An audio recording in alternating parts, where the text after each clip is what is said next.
and Q&A, and we'll take care of that.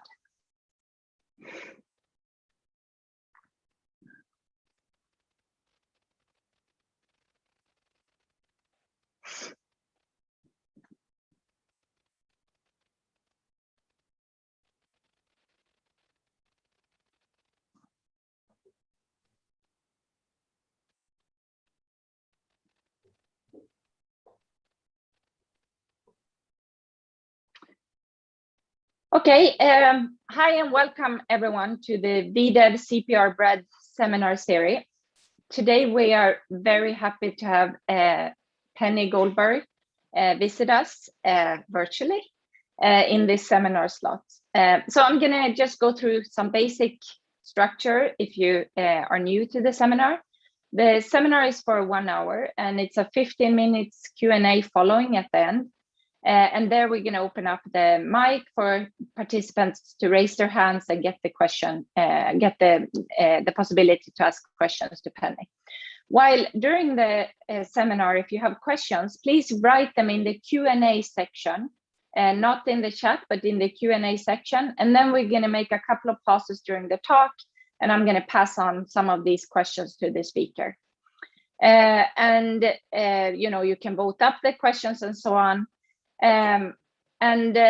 Final thing, this seminar series, we you know, have a nice behavior, so no aggressive tones are tolerated, and that's it for today. Thank you, Penny, for accepting to present, and the floor is yours. Thank you very, very much, Martina, and also the other organizers for the opportunity to talk. I would have preferred to do that in person, but virtual will do too. So let me start by sharing my screen.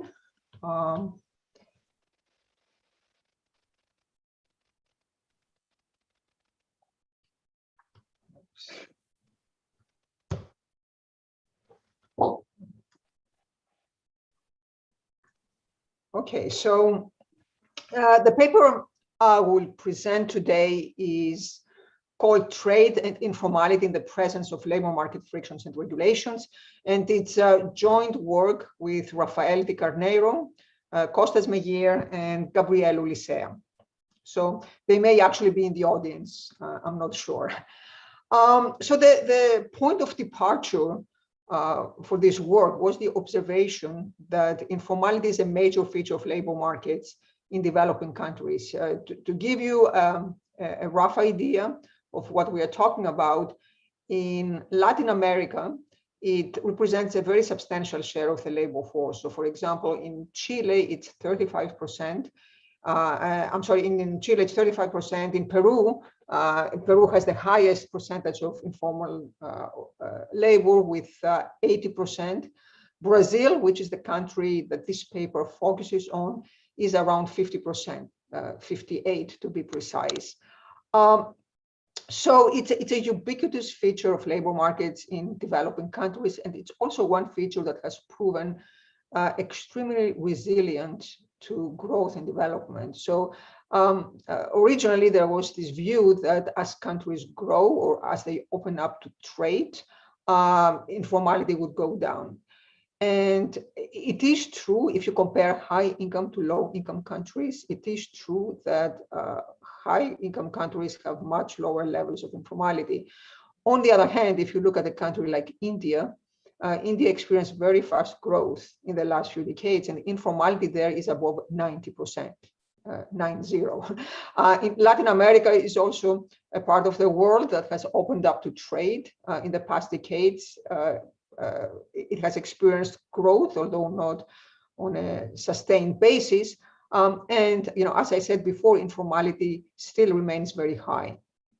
So broadly speaking, informality reflects an attempt of firms and workers to bypass various government regulations that may be burdensome, like taxes, labor market regulation, and so on. And that will be, I will be more precise about what we mean by informality in a moment. Also, the informal sector jobs are generally considered to be of low quality and undesirable, as workers may not have job security. originally we approached this topic through the lens of trade. So Rafael and I are trade economists. So initially our interest in this question came from the trade side. The reason this issue is very relevant in trade is there is a lot of work that has shown that when countries open up to trade or to globalization, if you want, then good things happen. You know, there is an increase in productivity, there is growth, but there was also this belief that at the same time, firms may find it necessary to shift resources into informal employment. And this is something that is, by its very nature, informal employment, it's very hard to capture in the data. So with Nina Pachnik, we looked at this hypothesis many years ago in the context of Colombia and Brazil, and we didn't find any strong evidence that this was happening at the time, unless there were very strict labor regulations in place, as was the case in Colombia. So more recently, there have been some papers that have looked at this issue in the context of Brazil. These papers are by Dix-Carneiro and Kovac, and also the paper by Pachnik and Ulyssea, and I will describe them in a moment as they motivated this work. But before I do that, let me mention another paper that's also very relevant in this context, and this is a paper by Meghir and Pachnik from 2017 that didn't look at Latin America, but it looked at Vietnam. And Vietnam is quite interesting because it was essentially an agrarian economy, very closed. And then recently it opened up to trade. There was a bilateral trade agreement with the United States that increased the exports. And what Meghir and Pachnik show is that this liberalization, this Vietnamese liberalization, started the process of structural transformation. So many farmers who used to have informal employment on their farms moved to formal manufacturing. So their work supports this view that trade and openness aids structural transformation, and in that process also informality will decline. On the other hand, when you come to Latin America, when you come to Brazil, Dix-Carneiro and Kovac exploited a different trade liberalization episode in Brazil, namely the liberalization of the early 90s. And like Meghir and Pachnik, they exploited regional variations. So they compared the regions in Brazil that were more exposed to trade liberalization to the regions that were exposed less. And what they found in their work is that in the short run, so immediately after the trade liberalization, unemployment went up in the areas that were affected the most by trade liberalization. However, in the long run, what happened is employment returned to its previous levels, but informality went up. And that led them to the hypothesis that perhaps what's happening is informality, if you look at the long run outcomes, informality acts as a buffer, as an unemployment buffer. And without informality, unemployment levels would be even higher. So the work by Pachnik and Ulyssea that I mentioned briefly before also focuses on Brazil and reinforces this message. So they look at the same trade liberalization episode, but they actually interact the trade liberalization with enforcement. And they find that in those regions where enforcement was stricter, so the government came after the informal firms, in those areas actually unemployment went up by more. So that again supports this view that perhaps there is something good about informality, namely it provides a buffer. So all these results that I mentioned, whether they're on Vietnam or Brazil, were based on different diffs. And the research designs, they're very well done. The research designs are very credible, but they have the shortcoming that different diff studies always have, namely they document relative effects. And that raises the question, how are we to judge the aggregate effects in the economy? And also, what can we say about welfare? So they focused on employment, on labor markets, on employment and unemployment, but they don't allow any more general statements about what happens to real incomes and welfare. So therefore, we decided to develop a framework, to try to develop a framework that would allow us to make some statements about the aggregate effects of informality and also conduct welfare analysis. And so if you're a trade economist, among other reasons, we think this is interesting because work in trade typically abstracts from institutions. And in almost every other field of economics, people have realized that institutions are very important. So you can think about informality as being one institution that's very important in developing countries and that should be taken into account. And I will argue in this paper, and I think our results support this, that actually accounting for informality may reverse the results that people traditionally get with models that don't focus on informality. So in this context, our approach is as follows. So informality itself is the result of a bunch of domestic distortions, as I will explain in a moment. We are not going to focus on each domestic distortion in isolation from everything else. So we are not focused, let's say, on minimum wages or on firing costs by themselves. Instead, we are focusing on this institution that we call informality, and we're going to model it as the endogenous outcome of all these distortions that we're going to take into account. So this is our approach for this paper. So we think this is a paper that is quite novel in the trade literature, but I would like to make the point that informality is an issue that's important for many other fields of economics, such as public finance, and especially relevant to development. So I think it's accounting for informality. It's something that economists should always do, especially when they focus on developing economies. So now let me briefly come to definitions. So I promise to be a little more precise about what exactly we mean by informality. And depending on the country you focus on, you may want to adopt a different definition, but we are focusing on Brazil. And one advantage of focusing on Brazil is the data allow us to be very clear about what exactly we mean by informality. So regarding firms, you can define informality in terms of firms or in terms of workers. So in terms of firms, we define firms to be informal if they have not registered with the tax authorities. So in that sense, they're invisible to the government.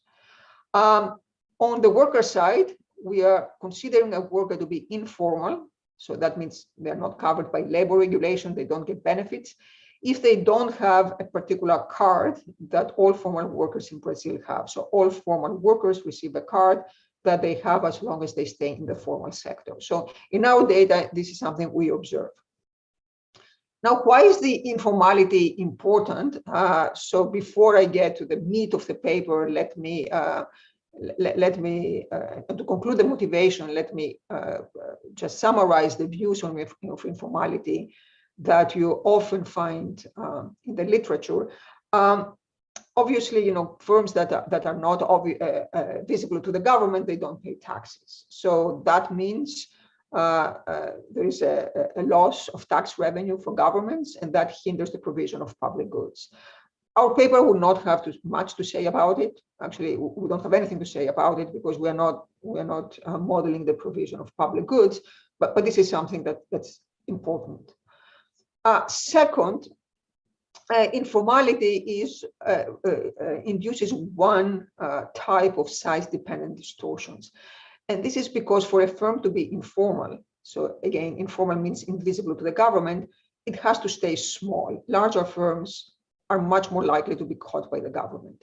And so that means there is an incentive for firms to stay small and unproductive. So that may lead to misallocation of resources. Third, as I mentioned briefly before, informal jobs are considered to be low quality jobs. And among other things, workers don't have employment insurance, they don't have any benefits, there is no social security, and there is no job stability. And we'll have something to say about this. We don't completely model the insecurity associated with informal jobs. So we don't have risk aversion in this model, and we don't have insurance. However, we do take unemployment. It's a model that produces unemployment. So we are going to take unemployment into account, and we are going to account for the disutility of unemployment when we do welfare calculations. On the positive side, as the work by my co-authors has suggested, informality may also provide de facto flexibility for firms and workers when they are faced with adverse shocks. And so one of the issues that we're particularly interested in this paper is this specific question: does informality really act as a buffer, not for specific regions, but for the economy as a whole? Okay. So to give you a very brief overview of what we do, is we develop a model, an equilibrium model. The model builds on a paper by Costas, Gunner, and Tybalt that was published in the AR in 2016. So that model has the following ingredients. It features heterogeneous firms, and these firms decide whether to operate in the informal sector or in the formal sector. If they're in the informal sector, they don't pay taxes, they're not subject to regulations, but they don't have access to formal finance, they cannot export, so there's a cost associated with that. And also they can potentially be caught by the government, in which case they may have to pay fines, or they may even be shut down. Or they can operate in the formal sector, in which case they're registered with the government, they can export and so on. But of course, they pay taxes and they're subject to regulations. In labor markets, we assume that there are search and matching frictions. Then we account for a rich institutional setting. So our model has minimum wages. This is important in the context of Brazil. There are firing costs. Again, my co-authors tell me that these are extremely high in Brazil relative to other countries. We have payroll and value-added taxes. And on the trade side, we will also have import tariffs and also iceberg trade costs.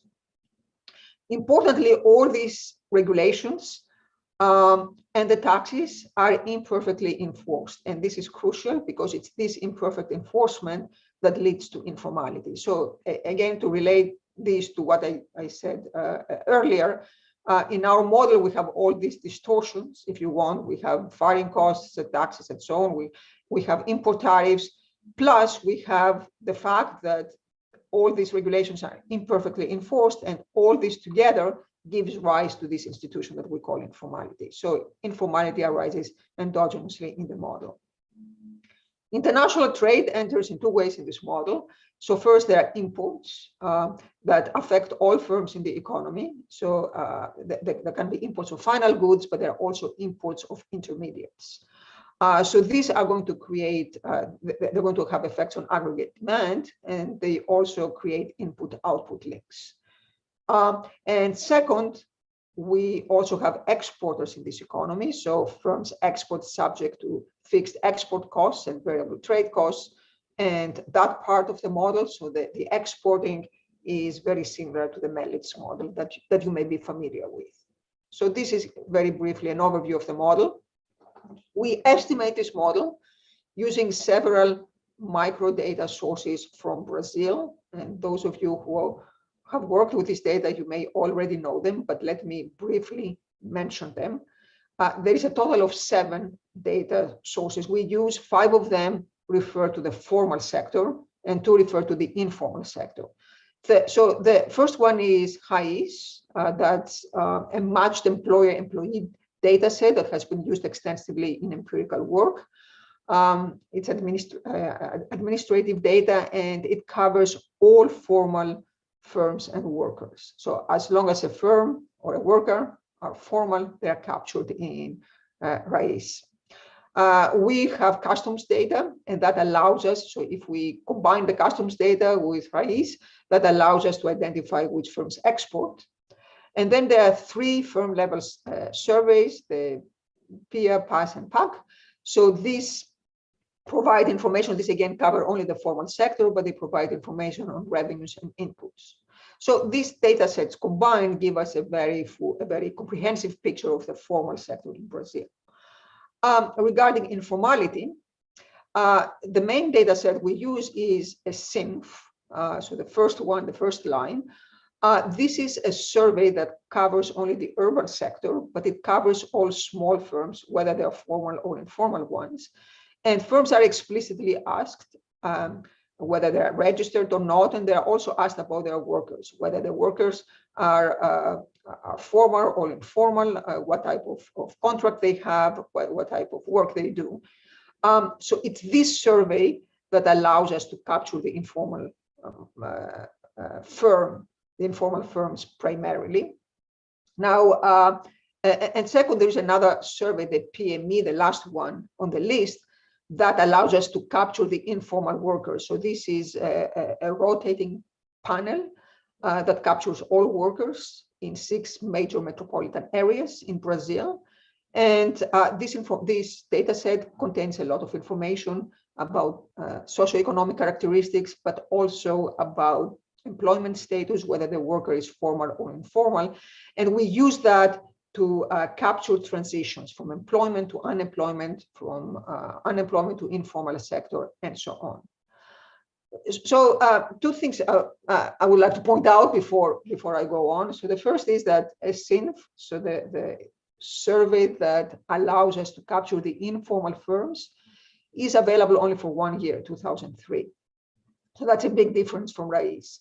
And because of that, we focus only on that year in our work. We actually focus only on steady states. And we assume that in 2003, we're in the steady state in Brazil. I think this is a reasonable assumption, and perhaps later, we can talk about it. Second, a very reasonable question you may have. I cannot follow the chat room while I'm talking, but I'm sure that people may have already asked it, is to what extent can we trust this data on informality? Do firms report truthfully? And there are good reasons to be suspicious about informality that's voluntarily provided. That said, Brazil, from what I'm told, has a quite good reputation as far as the data on informality is concerned. And this is partly because they provide guarantees about confidentiality and about privacy. So for example, the information that the informal firms give cannot be used for audit purposes, or it's not given to other parts of the government that may impose penalties on firms. And finally, with all these caveats, we find our data indicate that approximately 48% of the labor force in Brazil is informal. So this is a very high percentage. So if you think that there is misreporting, it could be that this percentage is even higher, which it's one more reason we should be focusing on informality. It's a very high percentage. That's our point of departure for this paper. So we use this data to estimate the model. And then once we've estimated the model, then we perform various counterfactual simulations. And we use these counterfactual simulations essentially to understand what are the effects of trade or other policies in the presence of this large informal sector. And given that 2 of us, in this set of co-authors are trade economists, we focus on trade, but in principle, this framework could be used for many other purposes. You could explore what would happen if you changed minimum wages, or if you changed payroll taxes, and so on. There are many different experiments one can conduct. Okay, so now let me get into the meat of the paper. So if you read the paper, we start with the presentation of the model. And it's a very technical, it's a quite technical paper, and the model becomes very complicated very fast. So you may have questions about modeling assumptions.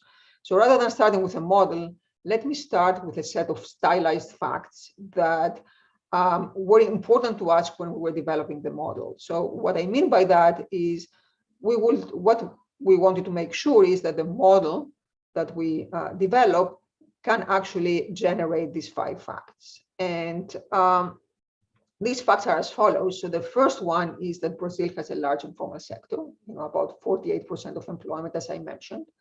Importantly, so that's crucial for us, the transitions from unemployment to the informal sector are more than twice as likely as transitions from unemployment to formal. So if a worker loses their job and they're unemployed, they are much more likely to get a job in the informal sector than in the formal sector. Okay, so that's the first fact that's very important to us. Second, so some of these facts are not new, I should say. They have been documented before. So one of the co-authors, Gabriel Ulyssea, has a very nice overview piece in the ARI, the Annual Review of Economics, where he actually provides a lot of evidence on these facts. But again, I want to emphasize that these are facts we want to be able to generate. Second, so the probability that a firm is informal declines sharply with its employment size. So this is, again, very intuitive. Firms that are large are much more likely to be formal. Informal firms tend to be small firms. Fact number 3, informal firms are on average less productive than formal firms. So again, this is something that has been documented before. This is to a certain extent related to size, but not only size. So informal firms tend to have lower productivity. And this is one of the main reasons that policymakers consider informality an anathema to development. Fact number 4, the average informal worker is paid lower wages than the average formal worker. Okay, so that relates to this is, even without benefits, the informal wages tend to be lower than the formal wages in our data. And finally, the 5th fact that's very important in our context is that firm level turnover tends to decline with firm level employment size. So that means that large firms, big firms, tend to be more stable. However, conditional on size, exporters tend to have more turnover. So just to show you one table, corresponding to this fact, this 5th fact, we define turnover as in Davis and Holte-Wonger, so it includes both expansions and contractions, right? And so we relate turnover to the size of the firm. So L is the employment size and an exporter dummy. And we estimate the regressions separately for the manufacturing sector. So C here means manufacturing and the service sector. And firms in the service sector do not export. Okay, so the exporter dummy does not apply to the service sector. And what the results indicate clearly is that that turnover declines with firm size. So as I mentioned before, large firms are a source of stability. However, exporters tend to be more volatile, right?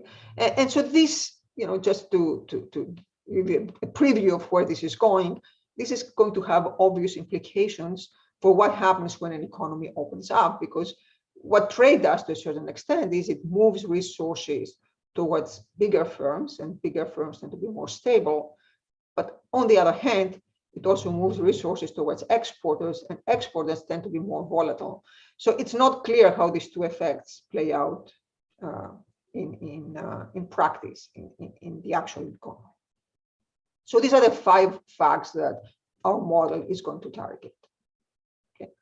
So now let me come to the model, and I will give you a very brief overview of the model. So yeah. Penny, before you move on to the model, 2 questions. The first one is how these 5 facts they are from Brazil, yes, but do you know how much one can draw external validity on those for other kind of low-income countries? And the second question, which I'm also going to take at the same time, is from Matteo Bobba on fact 3 and 4. And there he's saying there is an extensive overlap in the productivity and wage distribution between F and I. Does the model deliver this implication as well, and not just the means? So these are excellent questions. So let me take the first one. So we document these facts for Brazil in our data, facts 2 and 3 and 4. And let me say about fact 3, there is this caveat that was pointed out in the second question, that there is this overlap, but on average. So facts 2 and 3 and 4 have been documented for many other developing countries, of course, with a caveat that informality is hard to observe. So this applies to all countries, that by its nature, it's something that's very hard to observe. However, in many cases, what people have done is they focus on self-employment, which they can measure. And so facts 2 and 3 and 4 are documented, as far as I know, from many other countries. Facts 1 and 5 have been documented at least for one more country, which is Colombia. And that's the paper that I mentioned before by Costas, Gunner, and Taibaud. and they document the same facts. Beyond that, I'm not sure. I cannot say for certain because I haven't done this work. The second question is a very good one indeed. There is this overlap in the productivity distributions of formal and informal firms. So in plain terms, there are some informal firms that are actually very productive, and there are also some formal firms that are not productive. So there is overlap in the actual distributions. And again, Gabriel has a paper that generates that. Our model also generates that, but it's a little, let's say, it's a little complicated because the value functions in our case depend not only on productivity but also on employment size. So and one can show that this generates this overlap. So, and one final, or a couple of finals, but related questions that actually has been answered by Rafael, but I think it's good if we raise them so that everyone hear them as well. So can a firm be formal and hire informal workers?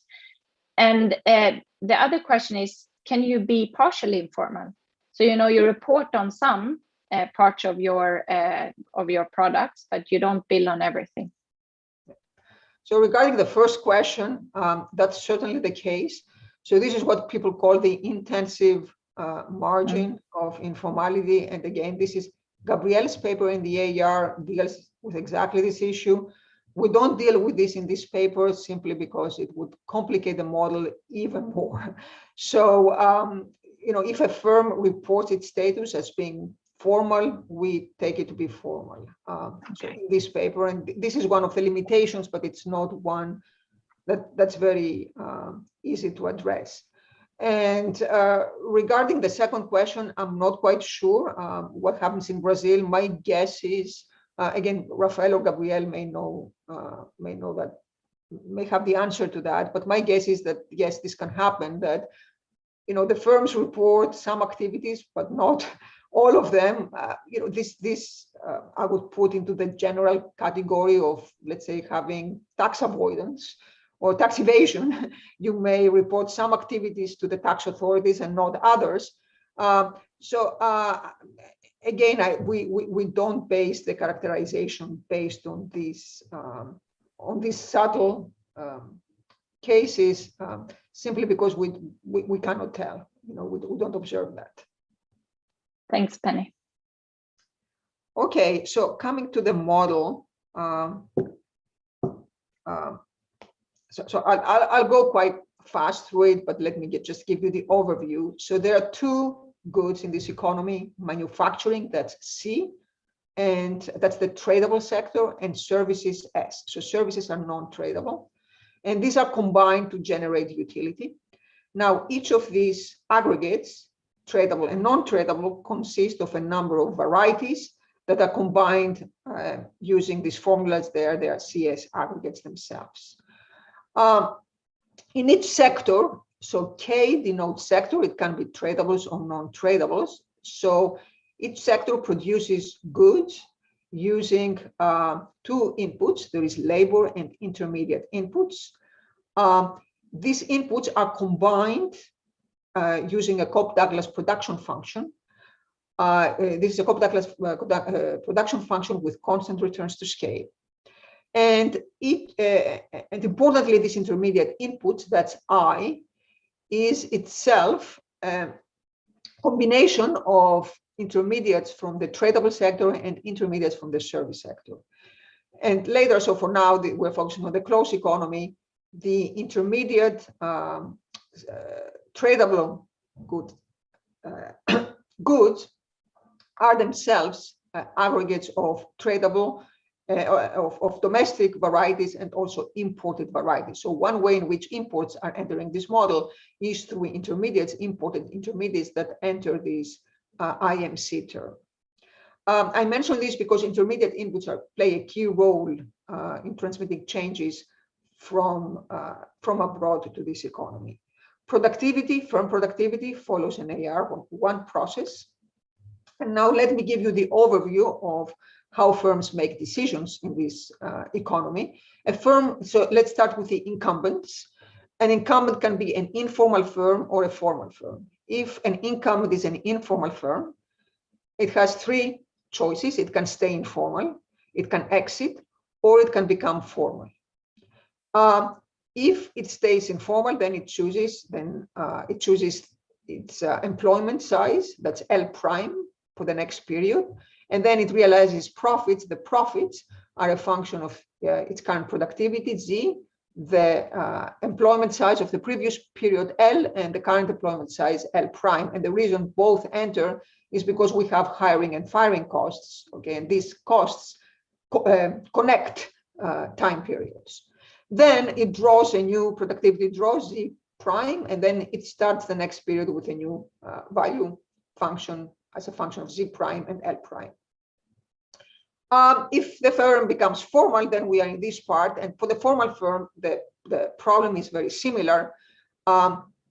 Just briefly, a formal firm can become informal in our framework, but it has to exit first. So it exits, it stays out for a period in this model, and then it can re-enter as an informal. So we do allow for that. Now, that was about the incumbents. We also have entry.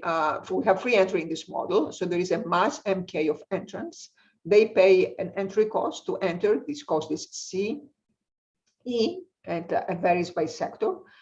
And then once they pay this cost, they draw productivity draw Z. And depending on this draw, there are three possibilities for a potential entrant. They can immediately exit, or they can enter the informal sector with employment size 1, or they can take the formal sector. They can enter the formal sector with employment size 1. Then, once they've entered, they choose the employment size for the next period. Then they realize profits and so on. So that part looks exactly like what I presented, what I showed you before. Now let me show you the profit functions of formal and informal firms, and that's quite important for us. So let's take the profits of a formal firm. So these profits consist of the following terms. There is the value added as a function of productivity and employment size. Importantly, given that the firm is formal, they have to pay value added taxes. This is the red part here. Then they have to pay some variable costs. This is the second term. And then there are the fixed costs. Now, the variable costs, they depend on whether the firm is expanding, so it's hiring, or it's contracting, in which case it's firing workers. Let's say the firm expands, so its employment size in the next period is going to be greater than the employment this period. So first, the firm has to pay the wages of the existing workers. These wages, remember, it's a formal firm, so this firm faces minimum wages. So the wage the firm pays is the maximum between the wage that's set in the market, and I will talk about this in a moment, and the minimum wage. So this is the wage and times the labor times the employment size. But again, because the firm is formal, it also has to pay payroll taxes. Okay, so the formal firm faces value-added taxes, payroll taxes, and minimum wages if it hires. If it fires, if it decides to reduce the employment size, then the firm faces firing costs that, as I said, are important in Brazil, and these are modeled in this linear fashion. So this is this kappa here. So the red, the parts in red here denote the parts of the problem that are specific to the formal firm. If you look at the informal firm, it faces a similar problem, but now the main difference is these firms don't have value-added taxes, they don't have payroll taxes, there are no minimum wages, and there are no firing costs. The hiring costs, we assume they take the same form as before. And importantly, there is this firm also faces a penalty of being informal. This is this red term again here. You can think of these costs of informality as being literally the penalties that a firm would pay if it were caught. But you may also think of them as also including the opportunity cost of informality. So I mentioned before, these firms cannot export. So if you want access to export markets, this is a cost. They may not have access to formal finance and so on. Okay, we assume monopolistic competition with intermediates, and then we can apply the usual algebra, and then in the end you get an expression for the value added of a firm that sells domestically. And the only thing I want to point out here in the notation is that there is this term here, psi k, which has the interpretation of being an aggregate demand shifter. And this aggregate demand shifter depends on the price indices, which in turn depend on intermediates and the aggregate income. So again, trade is going to affect this model, this setup through this aggregate demand, among other things, through this aggregate demand shifter. Now, let me look, say a little more about the hiring function. Given time constraints, I don't have much time to explain it, but I just want to point out the following. Mu here is the probability of filling a vacancy in sector K and firm type J. And this is a hiring function that has been used before in the literature. There are two parameters in this hiring function that are quite important for what we do, the gamma K1 and the gamma K2. And these are parameters that cover scale economies in hiring and also the convexity of the hiring function. And one can show that they are quite important in generating these facts 1 and fact 5 that I mentioned before. So in generating and also in generating wage dispersion across firms. Okay, and for our purposes, this is going to play an important role. We don't impose these parameters; we estimate them.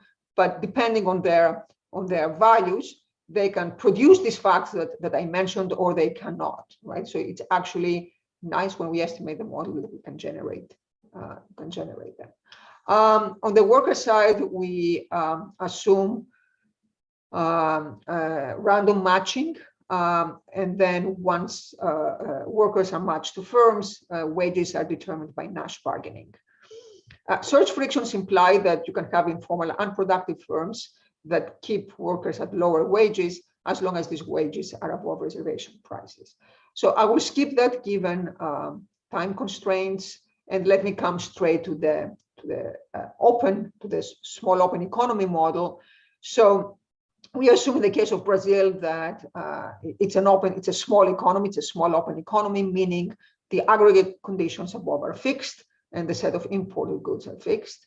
Manufacturing sector firms choose whether to enter the export market or not and how much to export. To do that, they need to pay a fixed cost. So this part is very similar to the Melitz model. So they will enter the export market if their value added net of fixed costs of exporting exceed the value added they would have if they stay domestic. Okay, so again, the way trade enters this model is through intermediate inputs, so IO linkages, through the aggregate demand, and also through the exporting. Importantly, for informality, one can show that if you write down the value added of exporters, the value added of exporters takes this complicated form. But what's interesting about it is you can decompose it into two terms. There is one term that looks just like the value added of the domestic firm, and then there is this red term that's specific to exporters, and one can show that this is greater than 1. And what this means is that the value added, the revenues of exporters are actually magnified relative to the value added of domestic firms. But this also makes these revenues much more sensitive to shocks. And that also means it makes the hiring and the firing of exporters more sensitive to these shocks. So this can generate this fact I mentioned before, that exporters have higher turnover. It's what people call the sensitivity effect. So, and again, to come back to the relation of informality to trade, trade has two effects when it comes to exporters. On one hand, it shifts resources to large firms. Large firms are going to be more stable, they have lower turnover. And then this is the size or distribution effect. And then it has also the second effect that it shifts resources towards exporters. And because of this red term here, exporters are more volatile. So this is the sensitivity effect. And so depending on what happens, on which effect dominates, when you open up to trade, that can generate more or less unemployment. Just to give you, a sense of how this model works, when you open up to trade, given the balance between these two effects, the trade can generate more unemployment. If it generates more unemployment, because the transitions from unemployment to informality are higher, that also is going to generate more informality in this setup. Okay, the equilibrium conditions are listed here. So they're the usual ones. I just want to emphasize again that we focus on the steady state here. So meaning the distribution of firms, the number of firms, and the number of workers in the sector are stable. Okay, so now let me say a few things about the various mechanisms that operate in this model. And this help one explain what happens when a country opens up to trade and becomes more global. And just to warn you, I'm going to slightly abuse language here. So I'm going to present everything in terms of productivity, just to convey intuition. But as I pointed out before, all firm decisions depend both on productivity and employment size. That's very clear from the value functions. Okay. So suppose that an economy opens up to the global markets. So in our framework, this means the tariffs go down and the iceberg trade costs go down. What does this do? That increases the demand for exporters, but it decreases the demand for domestic firms. So domestic firms face more competition. That means that the least productive formal firms exit, okay, and they're replaced by informal firms, so that would tend to increase informality. But at the same time, the least productive informal firms exit, and so this will decrease informality.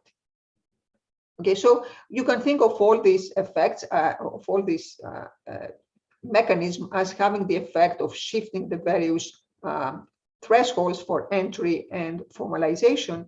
And that's why we talk about these mechanisms as being Melitz type effects, because the Melitz model emphasizes these thresholds when it comes to trade. So here again, we have one mechanism that's here at work is when you open up to trade, all these thresholds move. And again, we have many thresholds here. It's a quite flexible model in that sense, because we have one for the manufacturing sector, one for the service sector, and then we have one for entry and one for being formal or informal. So all these things move at the same time. And so the effect is ambiguous as a result. So at the same time, trade also, if you open up to trade, the price of intermediates goes down, and that will tend to increase worker productivity. So that again means that the most productive informal firms will grow and will become formal. So that will tend to depress informality. But at the same time, we have higher income and higher demand, right? So that will increase demand in general. And so that may induce entry of low productivity firms, and that will tend to increase informality. So again, the effects here go in different directions. And on balance, it's not clear what is going to happen. And we consider that to be a strength of this model, that in some sense it can generate all these mechanisms, but it's not clear a priori what the answer is. So it's not the case that once you have the theory, you know what the effect is. So ultimately what happens is an empirical question. It depends on how these effects play out in practice, and that's an empirical matter. So that's the first type of effects. And then the second type of channels are the ones that link trade to unemployment. And again, I will emphasize that once more. The reason this is important here is because if trade generates more unemployment, given that the transitions from unemployment to informality are twice as large as the transitions, or twice as likely as transitions from unemployment to the formal sector, that means this is also going to generate more informality. And so what happens here is we have these two effects, the distribution effect that I mentioned and the sensitivity effect. I won't repeat them here in the interest of time, but I just want to emphasize again that just the fact that trade shifts resources to bigger firms doesn't necessarily mean that volatility goes down, okay, because exporters are more volatile here. We use indirect inference to estimate 27 parameters of this model using 84 data moments. There are also other parameters that we cannot identify, and these are parameters that we take from the literature, or in some case, we use statutory values to set them. Okay, so now let me come, in the remaining time, let me come to the counterfactual exercises that I think can give you a taste of what kind of insights you can get with a framework like that. So the first question we consider is, we ask the question, so what would happen? Start with a status quo in 2003. What happens if this country, if Brazil opens up to trade even more? So the benchmark level, so we do all this in terms of trade cost, iceberg trade cost. So the benchmark value, the initial value in 2003 is 2.5. So if you liberalize, then the value goes down. So if you have the value 1.5, this is close to free trade. If you go to a value of 6, this is close to autarky, just to give you a sense of what the magnitudes are here. So the one thing that, the one finding that has been extremely robust in all exercises is that if you liberalize, then the share of employment in the tradable sector, okay, in the C sector, the share of informal employment goes drastically down. Okay, and on the other hand, if you close the economy, if you become more protectionist, then the share of informality in the tradable sector goes up. So this very much corresponds to the findings of Brian McCaig and Nina Pauchening for Vietnam. Okay, this is essentially what they document. You have Vietnam, it opens up to trade liberalization, and the share of informal employment in the tradable sector goes down. It corresponds exactly to that. However, look at what happens in the service sector. In the service sector, you have exactly the opposite pattern. So actually the share of informal employment in services goes up, way up, if the liberalization is modest. In a more drastic liberalization, it goes slightly down, but again, not much. So in the end, the share of informal employment goes up. And so if you put the two together, there is no clear effect. It goes up and down. So it really depends on the magnitude of the liberalization. And to a certain extent, this last graph here corresponds to what the World Bank and others have documented, or what I mentioned at the beginning, that across the world, we had many liberalizations and many opening up of markets. And in the end, if you look at the economy as a whole, the share of informal employment has not gone down. And so here you can get a sense of why this is. This is because of the service sector. Another insight of this framework is it's really important to take into account the service sector, because if you just focus on the tradable sector, you just focus on manufacturing, you miss what's happening in the service sector. And in Brazil, at least, the service sector is 4 times as large as the manufacturing sector. So why is this happening? So you can get some intuition by looking at what happens to the various thresholds. And so just to give you an idea of what happens here in the tradable sector. So you reduce the trade barriers, you open up the economy to trade. That reduces the demand for domestic firms, right? And that means low productivity formal firms may exit and become informal, so that would tend to increase informality. But at the same time, many low productivity informal firms exit. And it's this second effect that dominates. So it seems you have massive exit of low productivity informal firms in that case, and that increases the share of employment in the formal sector. On the other hand, in the services, you have the opposite happening. And the reason is you have a boost of aggregate demand and boost of income. I will show you in a moment why. And that induces many low productivity informal firms to enter. So you get a lot of entry at the low end of the productivity distribution, and that will tend to increase informal employment in services. What happens to unemployment in this case and welfare? So we do find that unemployment increases, and increases quite a lot when you open up. And the main reason for that is this sensitivity effect that I mentioned, that when a country opens up, yes, resources shift to larger, more stable firms, but at the same time, the exporters tend to be much more volatile, less stable, and that increases the unemployment rate. Interestingly, despite the increase in the unemployment rate, we find that real incomes increase. And the reason real incomes increase, they also increase, I didn't show it here, even if you take into account the disutility of unemployment, because we do have many unemployed here, still real incomes increase. And the reason for that is that trade generates a huge increase in aggregate TFP. One of the interesting findings of this work is that if you focus only on the formal sector, only the formal manufacturing sector, we find the aggregate increase, the increase in the aggregate TFP. Again, this is something that has been documented many times before. This is this blue line here. But this increase is substantially smaller than the increase you get if you look at at what happens to the informal sector as well. So if you look at the economy, the tradable sector overall, you get a productivity increase of 31%. If you look only at the formal sector, the increase is only 11%. Okay? And again, the mechanism behind all this is this reallocation mechanism that when you open up these unproductive informal firms exit. So interestingly, the service sector, again, we still find an increase in aggregate TFP, but you see the opposite pattern, and that's because these low productivity service firms enter as a result of the higher aggregate demand. So the main takeaway here is that if you take the informal sector into account, all the effects on TFP change. It turns out in the aggregate, the direction remains robust. So we get an increase in the aggregate TFP, but the magnitudes can be significantly different if you take into account the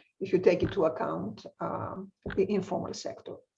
The next, counterfactually is on wage inequality, but I will skip it because I want to focus on the last one. That, by the way, there are many other counterfactuals in the paper that are quite interesting. So we consider, for example, apart from trade, what happens if this government decides to enforce regulations more strictly? So there is stricter enforcement. It goes after informal firms. In principle, as I said, one can use this framework to ask the questions: what happens if the minimum wage changes? What happens if taxes change? We don't do all of this in this paper, but let me show you one counterfactual that we thought was particularly interesting. And that speaks to this question I asked at the beginning: is informality really a buffer in this economy? So what we do, first, we do the following. We consider, in addition to the benchmark case keeps the current level of informality constant. We consider two additional cases. So one case is where informality is completely suppressed. There is no informality in this economy. And this is more interesting as a thought experiment rather than an actual policy. And the other policy we consider, so this elimination of informality would correspond to the black line in this graph. And then there is an additional policy where there is only stricter enforcement. So the government enforces regulation more and goes after at least big informal firms. And that's the red line here. So then we ask the question, suppose this economy is hit, suppose Brazil is hit with a negative productivity shock. And this productivity shock can be 1.5% or it can be 3%. Okay, what happens in these scenarios? So the first insight is that when it comes to unemployment, it seems informality does act as a buffer. And you can see that clearly by comparing the first and second graph here. So in the benchmark case, informal employment, we have informality, informal employment goes way up. In the case where there is stricter enforcement, so less informality, but not completely eliminated, informal employment goes up, but not by as much. If you see what happens to the unemployment rate in these cases. So in the benchmark case, the blue line, unemployment actually goes down. It goes down because all the people affected by the negative productivity shock move to the informal sector. On the other hand, in the case of stricter enforcement, that's the red line, or no informality, we have a very large increase in the unemployment rate. Okay, so that replicates this finding by Rafael and also Gabriel, in these two papers that I mentioned, that unemployment in Brazil informality in Brazil may act as an unemployment buffer. And here, this is for the economy as a whole, so it's not just a relative effect as in these papers. But now let's see what happens to real income, to welfare. So what's interesting here is the effects on real income look quite different. So in fact, real income goes down the most in the benchmark case where there is more informality.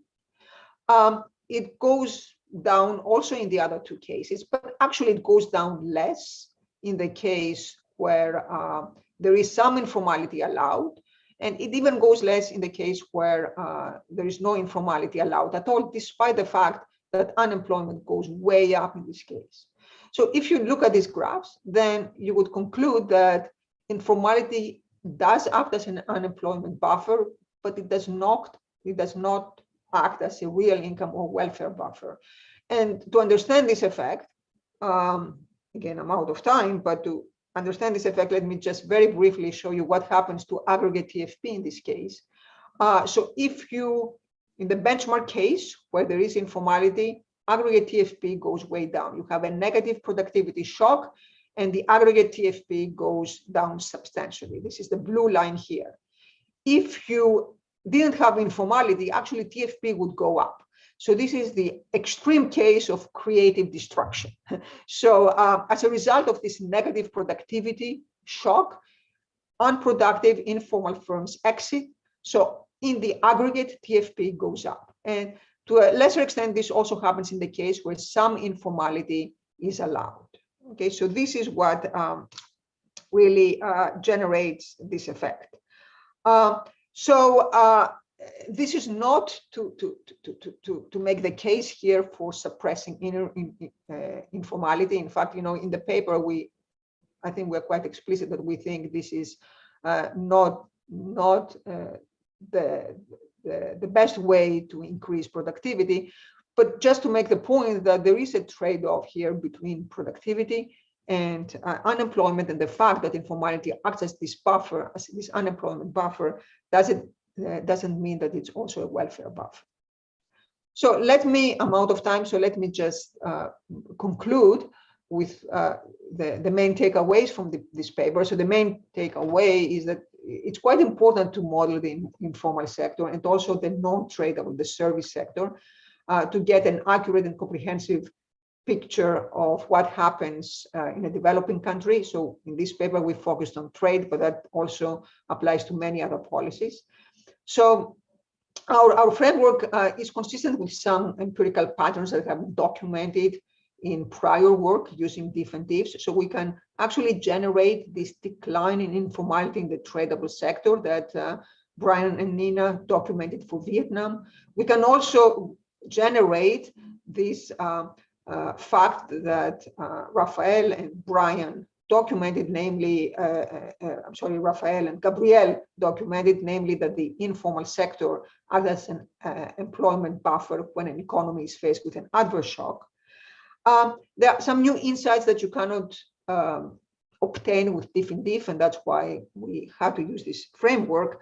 So the first one is that in the aggregate, so if you don't focus on the tradable sector alone, but in the economy as a whole, then openness has ambiguous effects on informality, and that may also explain why in the aggregate we don't see informality declining as countries open up to trade, and as they grow, the service sector is here key.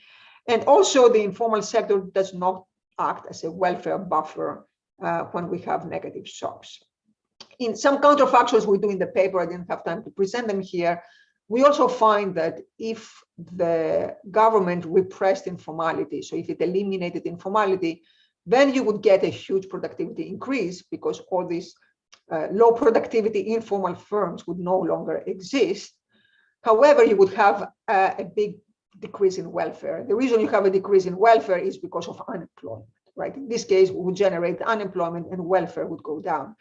Interestingly, what we find is that with trade, you can get exactly the same productivity gain, but welfare increase at the same time. So this was not meant to be a paper in favor of trade, but nevertheless, I have to say that in the end, this is a message that comes out quite strongly, namely that if you really care about productivity, if you really care about increasing efficiency in this economy, trade liberalization is a better way to do it than repressing informality, because the latter way has a huge cost on employment, and that decreases welfare.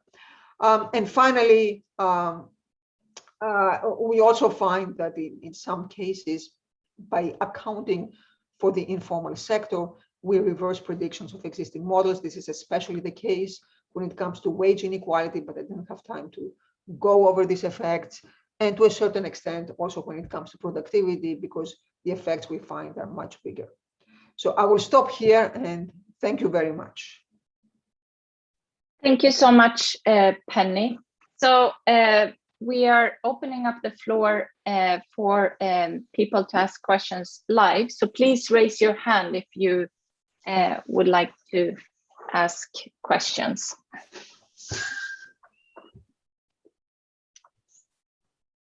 So Robin starts.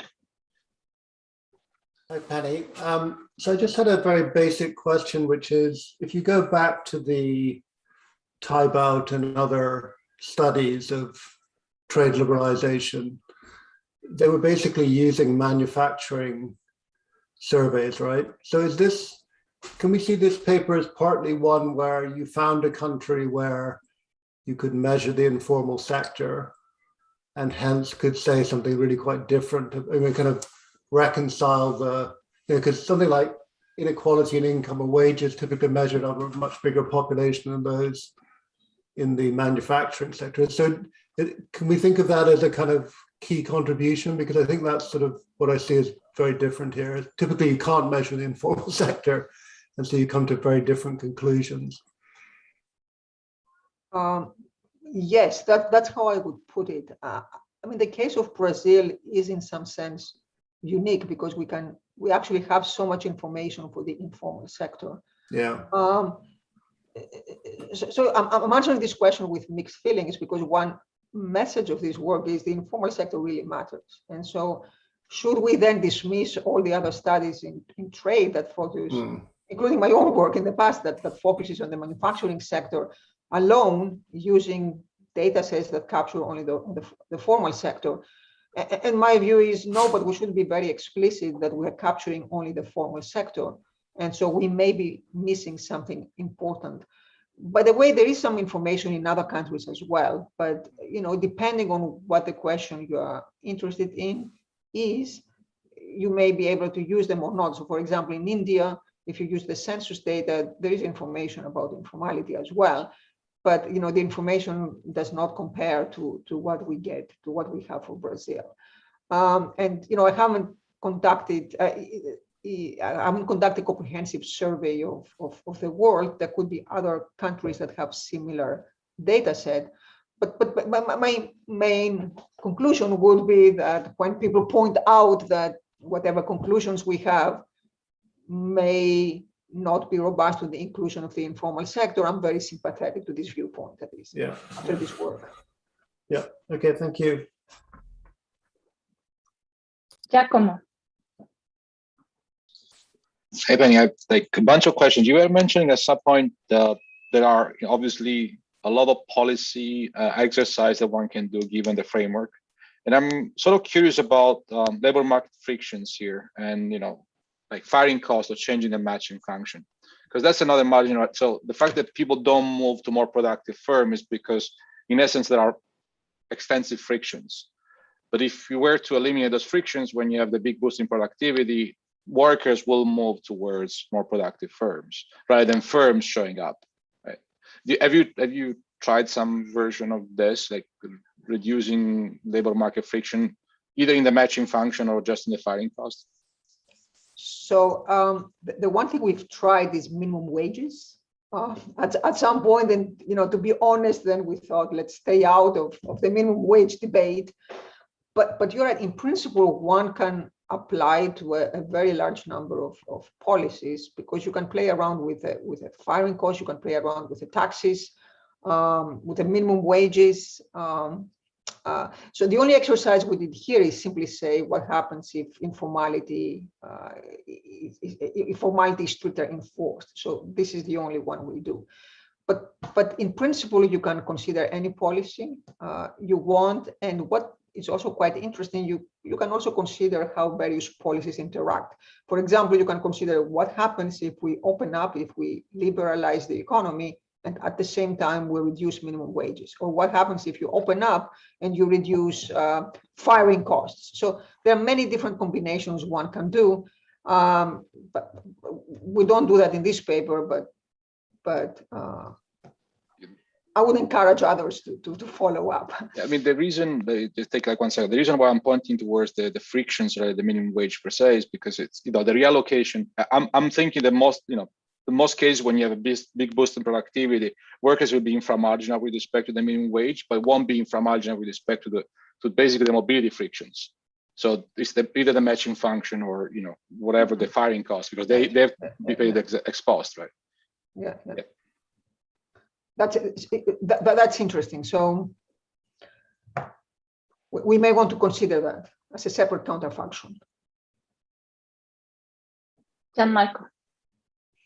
This is a little bit outside this work, but thinking about the informal sector as a buffer in the context of the increase of the south-south migration makes me wonder if you have thought about what this model will generate if you not only open up the trade of goods, but also migration, right? Because some of the latest estimates that I've seen, at least for the case of Venezuelan migration in Latin America, is basically a zero effect on employment and on wages. And my intuition is that it's mostly because of the large informal sector that is acting as a buffer here. But the difference to your context is that here a bunch of your results are hinging on tradable and non-tradable, whereas a flow of labor will go into both sectors, right?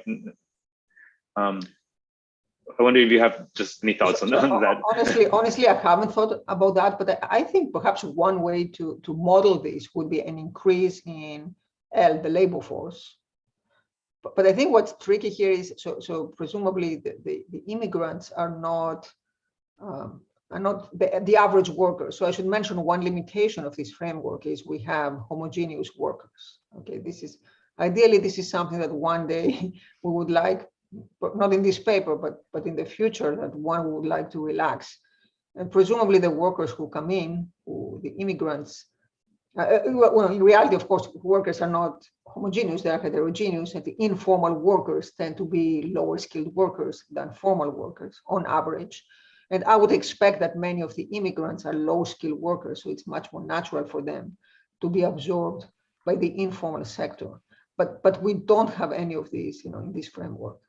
So Penny, that was a question that was very close to one of the questions that was asked in the Q&A during this question session as well, whether informal workers, or the fact that informal workers are usually low educated, and if you're considering that. So you just answered that.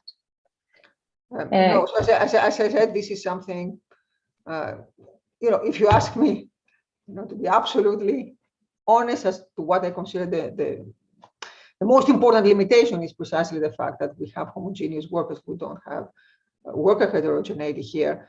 When we compare wages across the formal and the informal sectors, so when I talked about this fact that our data generate, this is not controlling for any characteristics. So the lower education could be one of the factors that on average wages are lower. And your co-author, Rafael, is promising that you're coming back with future work on this as well. So Karen, last question. Sure. So it's a bit along the same lines. I know this is urban data only, but then the attempt is also to model the aggregate. And so the agricultural sector is missing, of course, for logical reasons. But given that, a lot of that is going to be informal, but also given that the relationship between size and productivity tends to be in the opposite direction in the agricultural sector, I wonder whether you have kind of any intuition on what a model with the additional sector kind of would look like? So, as you said, I mean, we are painfully aware of the fact that the agriculture is not in this paper, and this is because of data reasons. So it's not. So here it's not the modeling that's the main constraint, but we just don't have any data on the agricultural sector.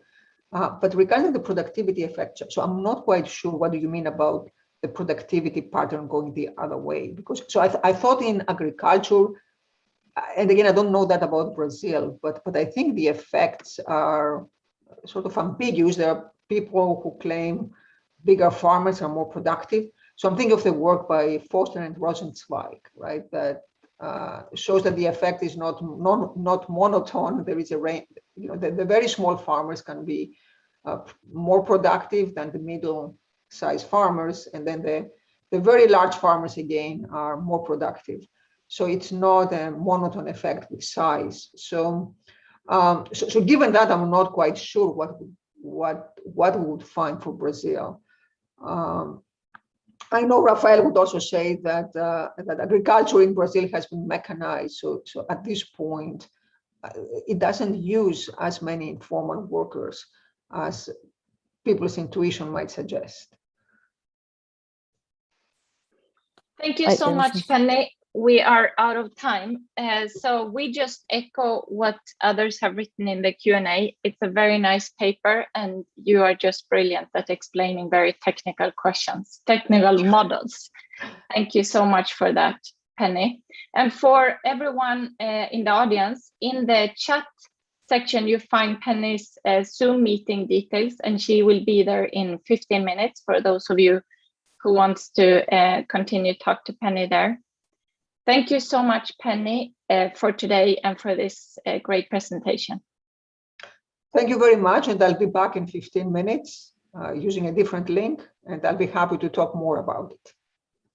Thanks, Penny. Thanks a lot. Thanks, Penny. Bye-bye. Bye, everyone.